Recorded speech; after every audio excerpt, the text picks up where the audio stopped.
Bismillah. Assalamualaikum warahmatullahi wabarakatuh.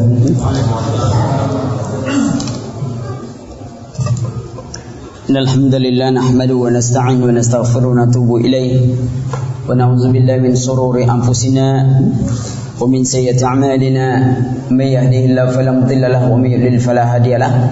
Asyhadu an la ilaha illallah wahdahu la syarika lahu wa asyhadu anna Muhammadan abduhu wa rasuluh la nabiyya ba'd.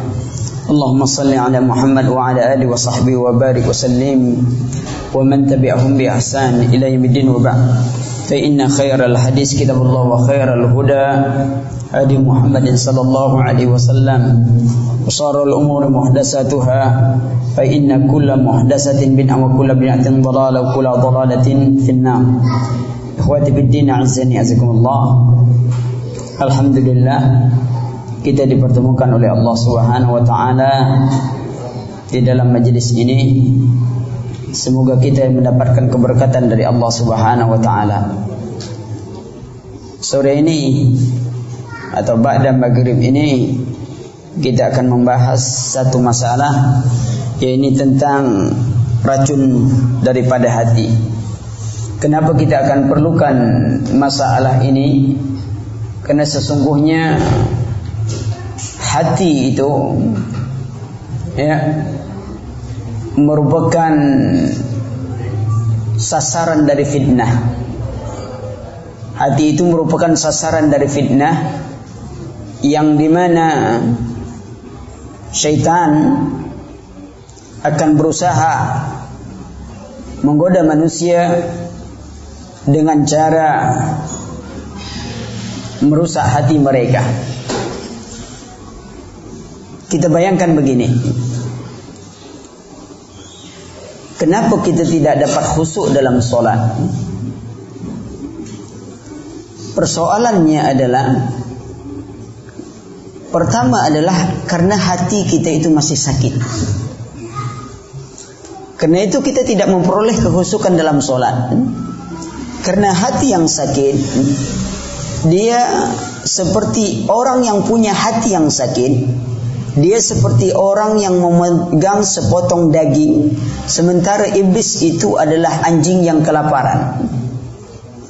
Jadi kalau kita pegang daging, sementara ada anjing yang kelaparan, lalu kita mengusirnya, anjing tak akan pergi.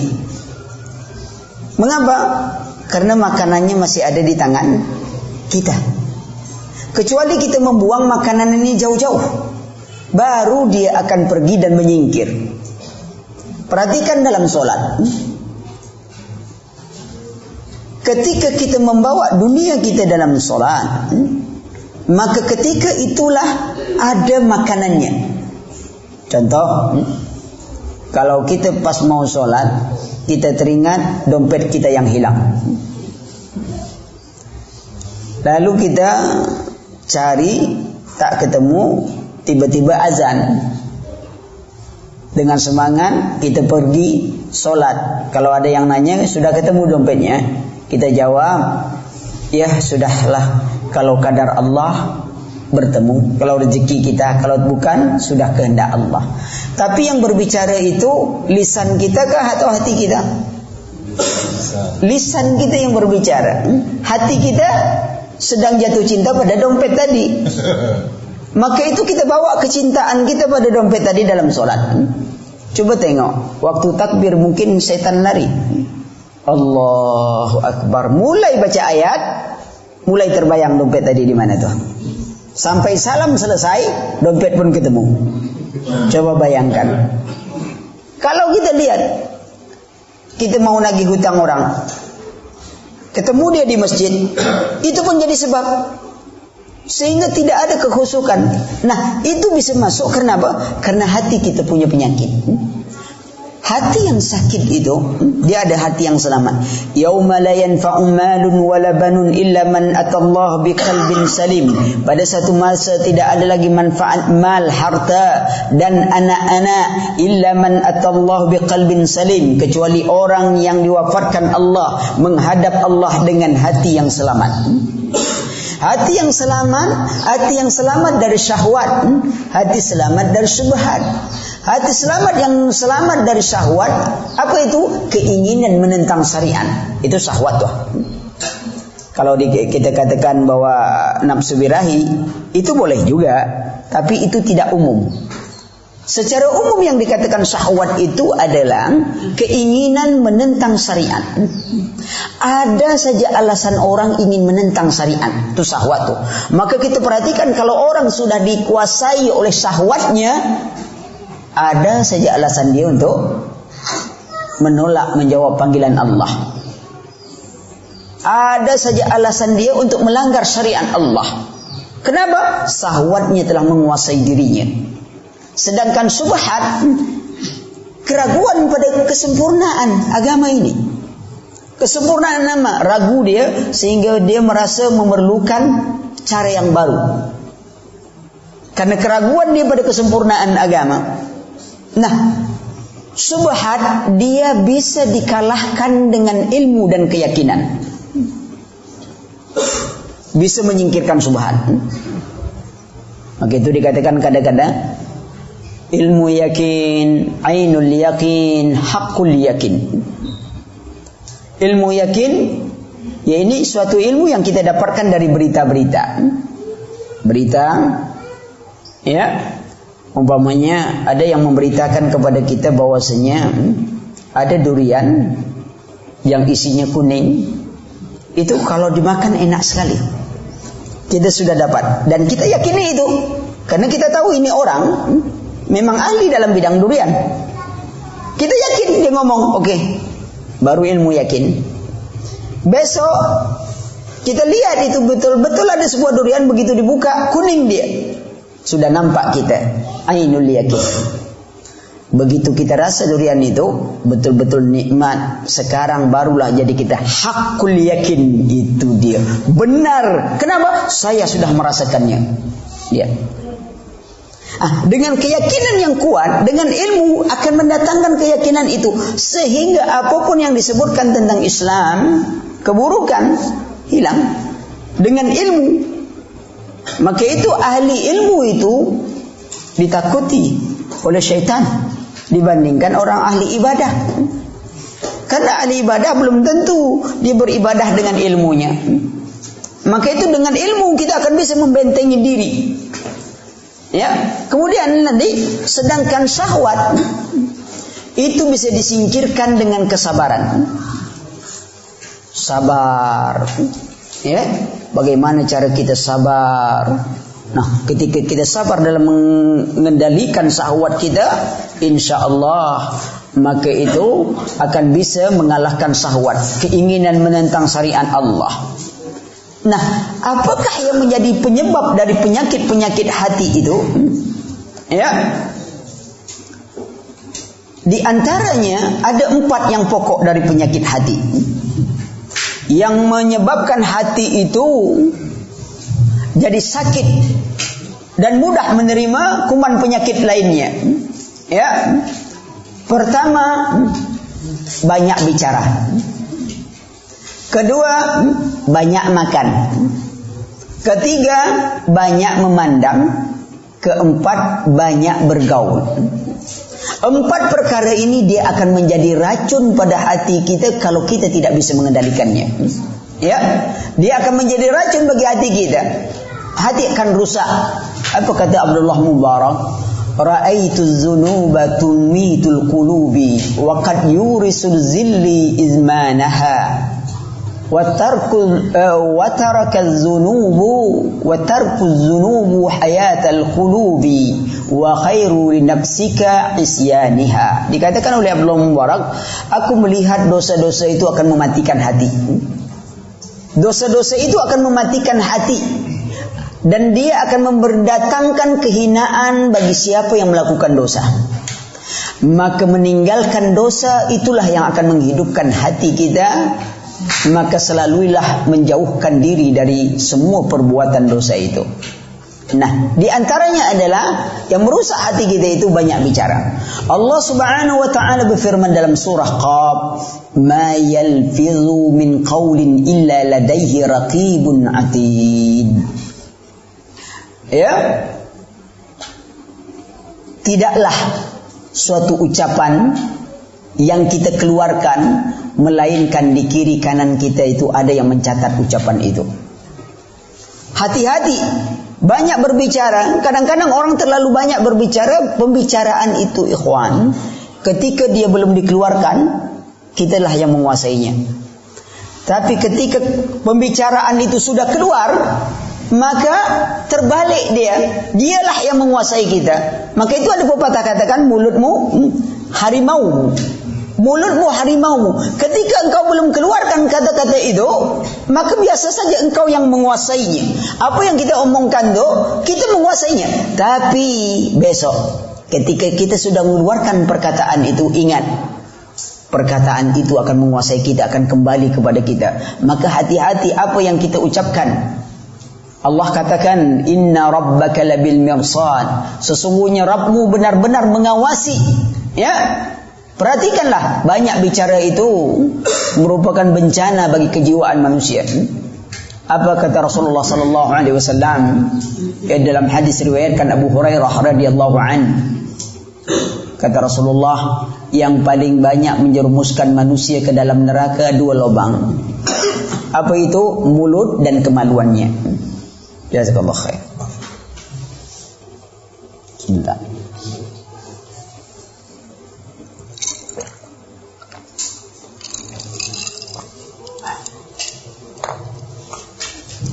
Perhatikan, ya, bahwasanya yang paling banyak menyesatkan, yang paling banyak menjerumuskan manusia ke dalam neraka adalah dua lubang, mulut dan mulut dan kemaluannya. Ini kenyataan dalam hidup kita.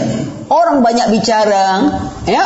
Apa kata Rasulullah dalam hadis yang lain? Innar rajula la yatakallamu bil kalimati min ridwanillah ma kana yazunnu an tablugha ma balagal yaktubuhu Allahu lahu biha ridwanahu ila yaumin. Kata Rasulullah, sesungguhnya ada seorang laki-laki berbicara. Dia berbicara dengan satu kalimat yang mengandung keridhaan Allah Subhanahu wa taala. Dia tidak mengira kalimat itu bahwa kalimat itu mendatangkan keridhaan Allah Subhanahu wa taala dan kalimat itu akan mengangkat derajatnya yang tinggi. Itu satu laki-laki. Tetapi ada laki-laki yang lain, kata Rasulullah, wa innar rajula la yatakallamu bi kalimatin min sakhatillah. Ada seorang laki-laki berbicara dengan kalimat yang dia dimurkai oleh Allah, kalimat yang menyebabkan Allah murka kepadanya. Maka yazunnu, dia tidak menyangka bahwa kalimat itu menyebabkan Allah marah padanya. Contohlah, berapa banyak di antara kita kalau ngantar jenazah ngomong, kita telah mengantar saudara kita pada tempat peristirahatannya terakhir. Ngantar orang ke kuburan, kita bilang dia beristirahat terakhir. Betulkah orang di dalam kuburan itu sedang beristirahat? Kalau kita yakini bahwa kuburan adalah tempat peristirahatan, berarti kita mengingkari adanya hari bangkit, hari akhir. Itu bisa menyebabkan kekufuran kita. Nengok, ringan dalam ucapan kita. Tetapi ucapan itu mendatangkan malapetaka di sisi Allah Subhanahu wa taala. Kalimatnya ringan, tapi di sisi Allah, maka itu dijaga kalimat kita. Coba, apa kebiasaan kita kalau baru ketemu kawan? Umpamanya kita mau ngaji di sini, lalu ada teman yang lama sudah tak ketemu. Kadar Allah, itu orang sudah lama hutang sama kita. Begitu ketemu, apa yang kita ngomongkan sama dia? Kebetulan ketemu. Itu kan karena kita minta utang. Tapi yang dia punya utang, apa dia bilang dalam hati? Kesalahan saya datang sini. Apa sih? Waduh, kesalahan saya. Kalau tahu saya tak datang tadi. Kita yang mau minta utang, kita bilang kebetulan. Kenapa kita tidak katakan dengan kalimah yang Islam? Kadar Allah kita ketemu di sini. Bukankah itu kadar Allah yang kita jalani? Kadar Allah kita ketemu sini. Begitu. Jangan kebetulan, tidak ada yang kebetulan. Semuanya berada dalam ketentuan Allah. Tak ada yang betul. Kalimat kita ringan, ikhwan. Maka itu hati-hati dengan kalimat kita. Apalagi kalimat-kalimat itu menyangkut tentang syariah kita, tentang agama ini. Hati-hati kita bicara tentang Al-Quran. Berapa banyaknya orang bicara tentang Al-Quran, akan tetapi bukan dengan ilmu. Man qala fil Quran bi ra'yihi aw bima la ya'lam falyatabawa ma'ahdu minan nar. Siapa bicara tentang Al-Quran tanpa ilmu, ya, atau dengan akalnya, sediakan tempat duduknya di dalam api neraka. Berapa banyak lagi orang bicara hadis, tidak teliti apakah hadis ini sahih kah, hadis dhaif. Kadang-kadang mereka berdusta atas nama Rasulullah sallallahu alaihi wasallam, padahal Rasulullah sallallahu alaihi wasallam bersabda, man kadzaba alayya muta'ammidan falyatabawa ma'ahdu minan nar. Siapa yang berdusta atas namaku sekali saja, sediakan tempat duduknya dalam api neraka. Jangan sembarangan kita berbicara. Bukankah pembicaraan juga menyebabkan kita banyak terjadi perselisihan satu sama lain? Ghibah. Kadang-kadang ghibah itu bersembunyi di balik nasihat, Pak. Saya contohkan begini. Kalimat kita kayak kita nasihat nih. Umpamanya kita kasih tahu orang ini, kamu tahu tak si A, si fulan itu, dulu dia itu adalah seorang ini. Tapi alhamdulillah, setelah saya beri nasihat, ternyata dia bertobat dari semua kesalahan tuh. Babnya bab nasihat tak tuh? Nganjurkan orang supaya juga bertobat seperti si fulan. Tapi tahu enggak bahwa saat itu juga kita sedang meribah dia? Kenapa? Orang kan tak tahu dengan nama fulan itu bahwa dia dulu penjahat, penipu, semuanya tak ada yang tahu. Lalu kenapa antum ceritakan bahwa si fulan itu dulu penjahat, penipu, lalu antum menasihati orang? Kenapa kita tak tahu? Ada orang umum saja, ya, telah melakukan berbagai kesalahan, kemudian kita beri nasihat, alhamdulillah dia menerima nasihat dengan lapang dada. Kenapa antum harus sebutkan nama si fulan? Yang orang kampung tidak tahu bahwa dia itu dulu perampok, penipu, peminum. Seharusnya antum harus ngomongkan bahwa pula ada orang yang melakukan dosa, kita beri nasihat, kembali bertobat. Lihat, dalam nasihat aja ada ghibah bersembunyi di balik nasihat. Setan itu pintar, ikhwan. Kalau tak pintar tak jadi setan dia.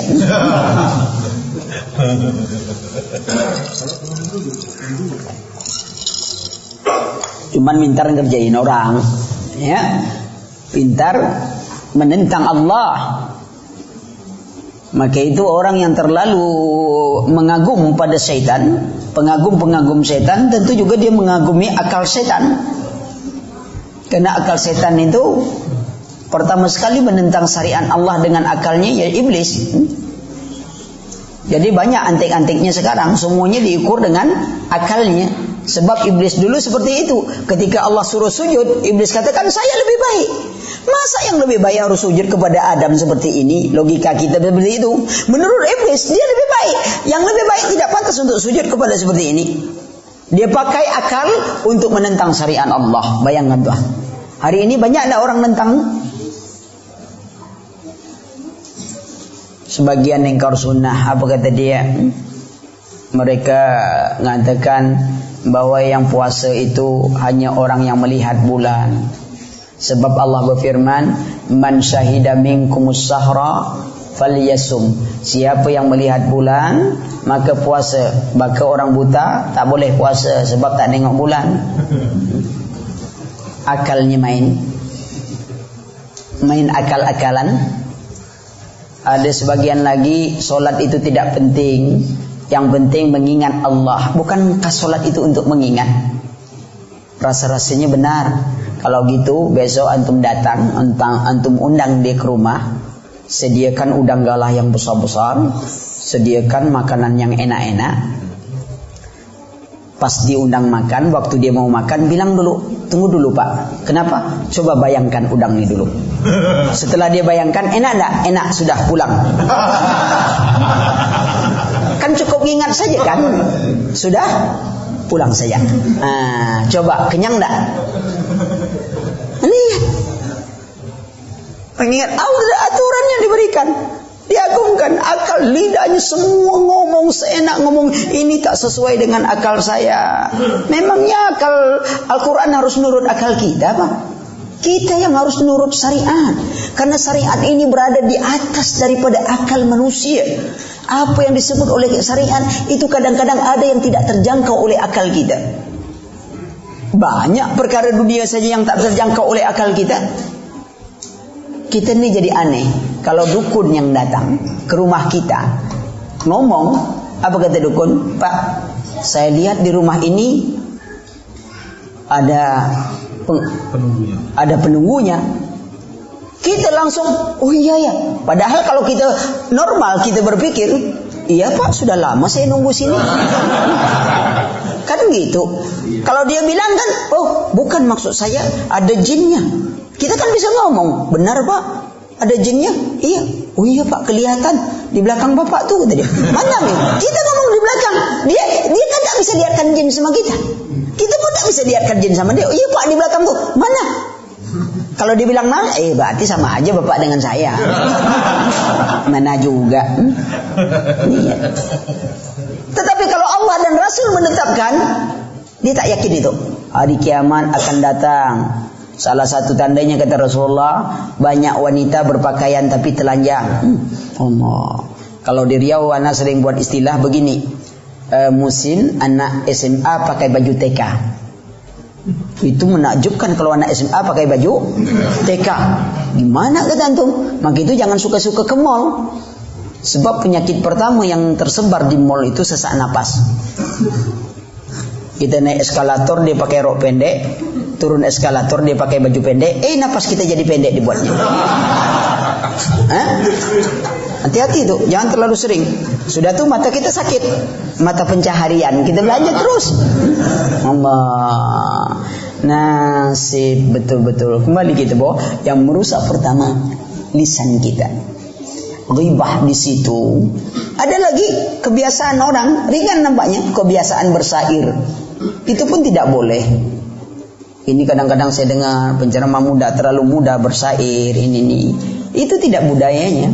Ya, Islam ada ulama kita banyak syairnya, tapi syair-syair para ulama itu syair nasihat, bukan syair-syair cinta. Syair kita lihat, engkau tercipta hanya untukku. Kalimat kan ringan. Kapan Allah mengatakan dia dicipta untukmu? Allah katakan wa ma khalaqtul jinna wal insa illa liya'budun. Tidak kuciptakan jin dan manusia kecuali untuk beribadah kepadaku. Lalu engkau katakan engkau tercipta hanya untukku. Siapa? Kapan Allah kasih tahu untuk? Ternyata dia istri orang. Itu bilang untuk antum. Gimana? Coba ulama kita, kalaupun ulama kita bersair, apa kata dia? Nasihat. Tazawwadu minat taqwa fa innaka la tadri idza janna al-lailu hal ta'isu ila fajr. Bersiaplah untuk kematian, karena bersiap itu bagian dari ketakwaan. Karena kalian tidak akan pernah tahu ketika malam menutupi siang, apakah kalian akan hidup menjelang fajar. Subhanallah. Kam min urusin zayyanuha li zawjiha wa qad kubida arwahuhu lailatul qadri. Berapa banyaknya kamar pengantin dihias sang kekasih untuk kekasih pujaannya, namun nyawa sang kekasih dicabut Allah pada malam penantiannya. Nasihat para ulama. Kita tidak. Nasihatnya, syairnya itu tadi, kau tercipta hanya untukku. Ya. Mungkin Tuhan di sini, di dalam diri ini. Berapa banyak Tuhan kalau setiap diri orang ada Tuhan? Di dalam diri orang. Itu sudah terwujud. Tidak boleh kalimat itu. Mungkin Tuhan di sini, di dalam diri ini. Kalau tidak percaya, tanya pada rumput yang bergoyang. Ikhwan, Allah katakan fas'alu ahla zikri in kuntum la ta'lamun. Bertanya pada orang berilmu kalau kalian tidak mengetahui, bukan pada rumput yang bergoyang. Kalian maka pahami keadaan itu. Nah, ketika terlalu memainkan lidah kita semua ini, terlalu banyak bicara, maka itu akan merusak hati kita. Maka berbicaralah, man kana yu'minu billahi wal yaumil akhir falyakul khairan aw liyasmut. Barang siapa beriman kepada Allah dan hari akhir, maka ucapkanlah perkataan yang baik atau dia diam. Itu tak bermakna diam aja. Ya, tetap ada pembicaraan. Ada pembicaraan, tapi yang baik-baik. Berpikir, seorang muslim tidaklah mengawasi setiap hari kecuali mengawas dirinya. Kalau dia masuk satu tempat, dia berpikir, untuk apa saya masuk di tempat ini ya? Kalau dia ngomong betul tak? Maka tidak semua yang kita dengar itu harus kita omongkan. Cukuplah orang disebut pendusta kalau semua yang dia omongkan itu dia dengar itu dia omongkan. Saya ada mendengar si fulan ngomongin kamu begini, wallah saya tidak kurang tidak lebih seperti yang dia omongkan, macam-macam dia ngomongkan. Antum tak bohong, memang tidak berbohong, tapi akibat omongan kita tadi orang jadi putus silaturahmi. Kenapa antum tidak bisa berbicara dengan bijak? Dalam keadaan itu antum ambil aja manfaat apa kata-kata dia yang baik untuk disampaikan si fulan ini, sehingga mereka tetap terjaga hubungannya. Maka itu orang Melayu katakan, kalau tak bisa jadi tali, jangan jadi pisau. Tali itu bisa mengikat semua, pisau itu memutus semuanya. Kalau tak bisa mengikat orang, menjalin hubungan orang dengan baik, jangan jadi pisau, memutus semua hubungan orang. Ini keadaan kita. Maka kata itu harus kita jaga, kita rem.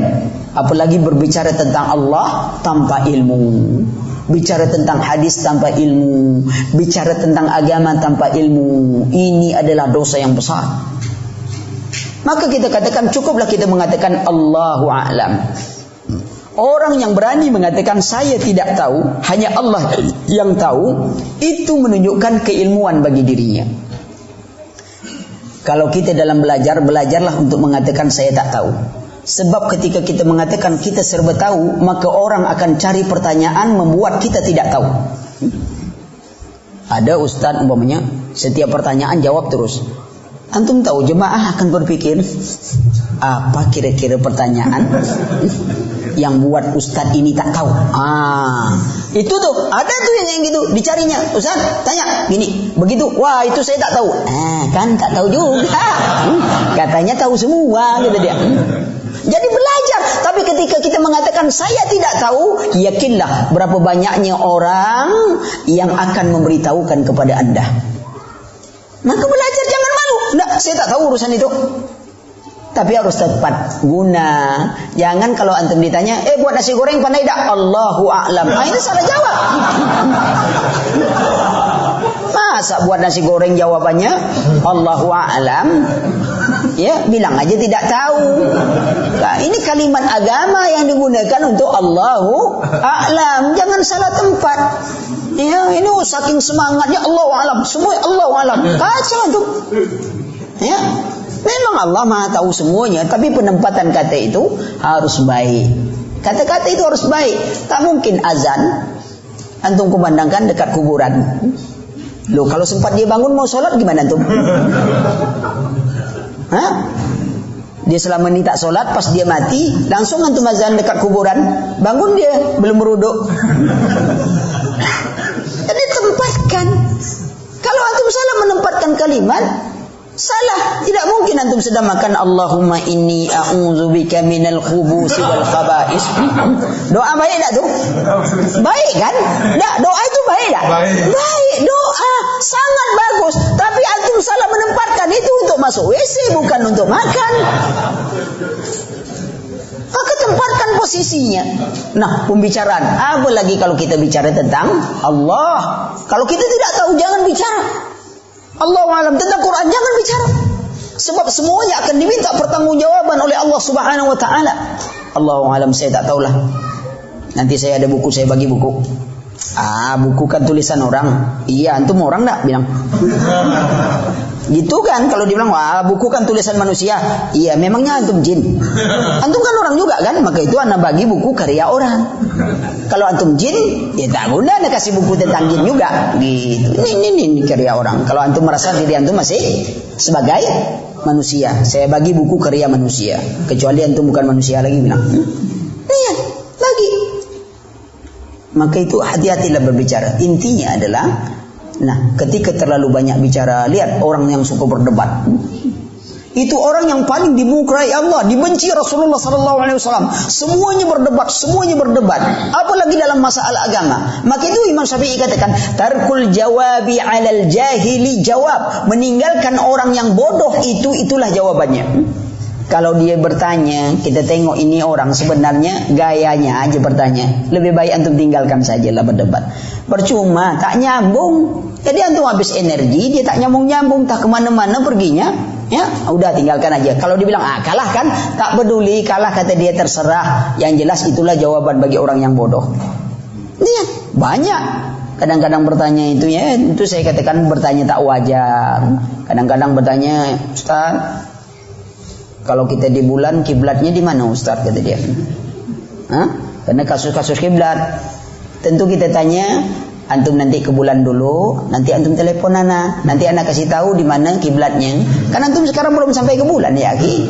Ya, sampai dulu ke bulan, nanti anak kasih tahu antum ya. Kapan dia sampai ke bulan? Apa gunanya dia bertanya tentang kiblat di bulan? Orang dia tak pernah sampai ke bulan kok. Dia bertanya yang tak bermanfaat sama sekali. Tanyalah yang bermanfaat.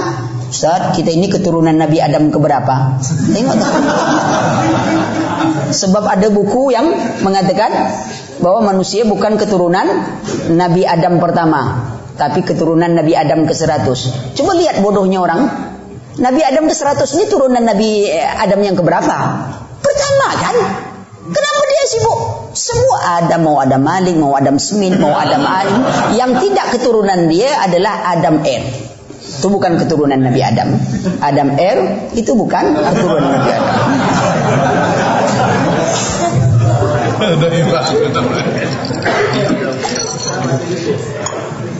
Ya, namanya Adam tetap itu. Adam ayam satu, ya. Itu bukan tuh. Adam ayam bukan tuh. Ya, lihat keadaan tuh. Bicara kita harus jelas. Ada hikmah tetap berbicara, tapi semuanya mengandung pelajaran. Para ulama kita bicara pun bersenda Rasulullah, semua mengandung pelajaran dan hikmah dalam hidup. Ya, kita bisa mengambil hikmah dari pembicaraan, tapi hati-hatilah kalau sudah berbicara tentang Allah dan Rasul, kalau tidak tahu jangan kita coba bicara. Sebab itu bagian daripada dosa besar. Yang kedua adalah banyak makan. Ya, banyak makan. Ini memang petaka, sedikit makan itu bisa melembutkan hati dan menguatkan pikiran. Ya, dia akan dapat membuka diri seorang. Ya, dia akan melemahkan hawa nafsu, terutama sifat marah. Maka berbanyak puasa, sedang banyak makan akan menimbulkan kebalikannya. Ya, hati jadi keras. Berkata Miqdan bin Ma'ad Yakrib, dia berkata, aku mendengar Rasulullah sallallahu alaihi wasallam bersabda, tidak ada bejana yang diisi oleh anak Adam lebih buruk daripada perut. Maka itu ke dokter pun meneliti. Ya, memang urusan penyakit kita itu umumnya disebabkan oleh kampung tengah kita. Perut kita. Itu sebab. Padahal kalau kita pikir-pikir nikmatnya makanan itu hanya sebatas tenggorokan. Tenggorokan saja. Lewat dari tenggorokan, loss. Itu tak tahu kita yang mana yang lebih bau, yang mahal kah atau yang kurang. Tapi hanya batas tenggorokan. Tapi coba perhatikan berapa banyaknya orang mencari makanan ke sudut-sudut negeri. Dia berjalan mencari makanan yang halal, tapi dengan pakaian yang haram. Banyak tak kita lihat ya, dan contoh kita di negeri ini orang muslim semangat mencari makanan yang halal, tapi celananya pendek-pendek, pakaiannya terbuka. Dia mencari makanan yang halal dengan pakaian yang haram, pakaian terbuka. Wah, begitu dia minta ayam, coba tengok, ayam terbuka semuanya setelah mati. Waktu hidup, ayam tak mau buka-bukaan. Mana ada kan ayam betina lewat depan ayam jantan buka paha? Tidak ada, Ki. Ya, walaupun ayam itu termasuk hewan yang paling menderita kan. Wanita nakal di kampus disebut ayam kampus. Gitu, walaupun ayam belum pernah masuk kampus, tapi ada ayam Allah, ayam kampus. Itu kena flu burung Ayam juga yang jadi sasaran. Semua ayam kampung kena bakar, kena ini. Burung walet tetap saja. Padahal burung yang punya peluk. Ya. Bayangkan. Yang malang lagi sudah nelurkan, sapi ngambil nama. Telur mata sapi. Nggak ada antum kalau pergi ke kedai, ke ini, Pak, goreng telur mata ayam, tak ada orang yang tahu. Ya, yang ada itu telur mata sapi. Telur siapa itu? Telur ayam. Perlu adanya lembaga hak azazi perayaman. Bela itu hak ayam. Berapa banyak dia telah menelurkan, tapi sapi tetap mendapat namanya. Anda perhatikan perutnya mendengar bahwa cukuplah bagi anak Adam beberapa suap untuk menegakkan tulang punggungnya. Jika tidak bisa makan sepertiga, makan juga cukup sepertiganya. Tapi kita tidak. Coba tengok kalau bulan Ramadan, semuanya nemu beli. Ada pisang beli, ya kan? Ada kolak beli, ada kolak pisang beli lagi. Kenapa antum tak beli kolak pisang saja? Belum lagi permintaan anak kita, yang satu minta cendol, yang satu minta cincau, yang satu minta nangka, yang satu minta lagi macam-macam kelapa, semuanya. Kenapa antum tak beli es teler saja? Jadi begitu anak antum mau minta, Pak, cendolnya mana? Ambil situ. Cincaunya ambil situ. Nangka ambil situ juga. Tapi hati-hati antum, anak sekarang kan pintar juga. Besok kalau sempat istri antum suruh, nak beli pisang untuk bukaan, lupa, apanya jangan lupa, tepungnya, minyak sekalian, ini uang. Kita bilang mau kemana? Beli, suruh ibu, Pak. Koran bapak, dibeli anak goreng pisang, ya. Ibunya bilang, mana pisangnya? Itu, Bu. Minyaknya sudah di situ, Bu. Ya. Tepungnya sudah juga. Nah, goreng koran bapak mana? Itu, Pak, bungkusnya itu koran. Allah. Jangan diajar anak kayak gitu, bahaya kita. Kembali urusan makan ini manusia. Maka itu berpuasa, dengan banyak berpuasa atau kurangilah makan itu agar kita bisa mengendalikan diri kita. Karena banyak makan, coba lihat, ini banyak kisah-kisah tentang urusan makan memakan. Ya. Yang ketiga, banyak memandang. Ya. Ini petaka. Banyak memandang. Pandangan itu dia seperti anak panah tanpa busur yang kita lepaskan. Kalaupun dia kembali kepada kita, dia seperti bumerang. Ya, maka itu kita disuruh tundukkan pandangan. Dilarang menyebarkan pandangan. Mengerikan kita di sini, semua yang kita pandang. Kalau antum susah-susah, bahaya ya, dia kembali kepada kita. Timbul gelisah, timbul pikiran, macam-macam apa semuanya. Ini gunanya menundukkan pandangan. Ya, dia akan meracuni hati kita. Apa yang kita pandang itu akan kembali kepada diri kita, membuat diri kita gelisah. Apalagi mahasiswa. Ya, hati-hati. Mungkin pertama pandang-pandang, lalu senyum gitu kan. Kita nengok dia senyum, kita senyum juga. Lalu cerita kawan, padahal dia senyum nengok kita tuh kayak yang mencopet saya kemarin ini orang. Kita lah bangga-bangga itu dilihat. Dia senyum nengok kita, ini kayak yang copet saya kemarin gitu. Ketawa-ketawa dia sama kawannya. Enggak. Maka itu dilarang lah Islam semua. Dilarang kita menyebarkan pandangan sembarangan. Ya, ada adab, sebab itu akan merusak hati, pikiran. Bayangkan itu, yang lebih berbahaya yang kita pandang itu adalah apa yang ada di dalam internet. Coba antum, itu saya dibayangkan. Anak payah pula nak bayangkan kan? Ya, kita sedang ngaji, tapi masalahnya jangan dibayangkan. Antum lain pula. Tapi petaka, ya, kenapa yang di TV yang kita tonton yang terbuka-buka itu dia tak pernah melawan? Akhirnya kita bebas melototi dia. Petakanya lebih besar daripada kita lihat orang. Ini bukan ngajur lihat orang, tapi lihat orang. Kalau anda melototi orang, antum melototi orang itu, dia marah. Kenapa mana-mana saya, kata dia. Padahal salah dia, kenapa dia nyuruh kita mandang? Umpamanya kita pandang gitu, lihat. Tapi kalau TV, ya, kita pandang, apapun yang kita pandang, dia tak pernah melawan lagi. Antum mau melototi, mau dekat pun tak masalah. Dia tidak pernah melawan. Ini adik-adik mahasiswa hati-hati, sebab lain dia minta, lain yang keluar. Ya, diblok. Sehingga kalau kita mau internet juga, informasi juga, coba diblok supaya gambar itu tak keluar. Ada. Masalahnya kita pernah tak mau, itu saja. Ada semuanya yang diberikan orang, namanya dibuat orang kok.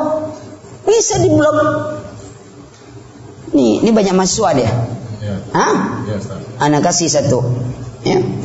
Untuk blokir yang paling bagus itu, antum ambil satu software itu dari Australia yang bagi Blue Canon Protection. Kalau antum dapat itu, antum bisa blok gambar apa saja, hatta Google dan Yahoo antum bisa blok. Syaratnya antum tulis dulu itu Blue Canon Protection. Lah itu nanti dia dia minta email antum, masuk ke email antum baru dapat kayak aktivasinya. Itu gunanya untuk blok. Paling bagus. Gambar itu tak akan keluar, hanya tulisan saja. Tapi antum berpikir sendiri kan? Saya mau lihat gambar Pak, bukan tulisan. Tapi itu blok yang bagus. Sehingga memang tidak akan muncul. Kalau ada jenis-jenis yang macam-macam, dia langsung blok. Tidak perlu kita masukkan DNS berapa banyak situs porno, hampir 3 juta, hampir 20-an juta. Gimana antum masukkan satu-satu? Berarti antum harus ikut satu-satu. Di mana antum bekerja itu saja? Kalau pakai itu antum tak perlu ikut satu-satu. Dia yang memblok, selesai urusan. Dikasih gratis tak mau kan? Gitu. Kalau itu gratisnya blok Pak. Ada yang gratis tak blok Pak kata dia. Ya, itu diantaranya. Ya, banyak lagi ada beberapa. Tapi itu salah satu yang bisa digunakan untuk adik-adik mahasiswa. Silakan pakai itu. Kita jaga diri kita. Sebab yang kita lihat itu ditawarkan.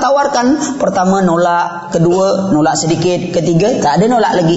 Gitu. Hati-hati. Dan itu merusak hati kita. Banyak maka kita disuruh tundukkan pandangan. Karena pandangan itu akan merusak hati kita. Cobalah. Kalau pas naik angkot sajalah, antum terpandang tak usahlah yang pakai jilbab lah umpamanya. Antum pakai peci, kemudian masuk mahasiswi pakai jilbab, ya. Di depan antum lagi duduknya gitu kan, terpandang aja antum tuh bergetar langsung tuh. Kalau antum tak bergetar dicurigai antum masalahnya. Normal lah antum indahnya. Jelas di depan antum cantik begitu tuh. Antum rasanya mandang-mandang begini aja tuh. Tak mandang. Lihat, tundukkan. Sebelum terjadi malapetaka seperti syair orang Arab, nazratun fabtisamun fasalamun fakalamun summa liqa'un wa waqi'un. Senyum pandang-pandang, senyum, sudah senyum, kirim salam. Datu mulai berjanji.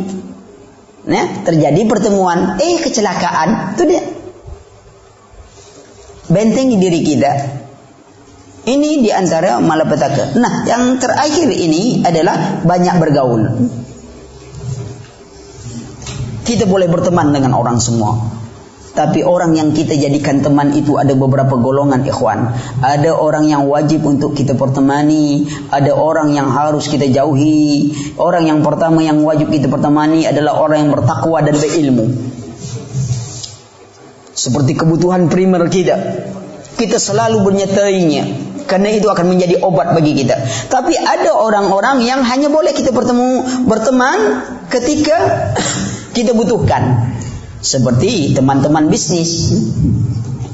Teman-teman bisnis boleh, tetapi itu tidak perlu antum setiap waktu berteman bisnis. Sebab nanti arahan antum di mana duduk mesti bisnis saja.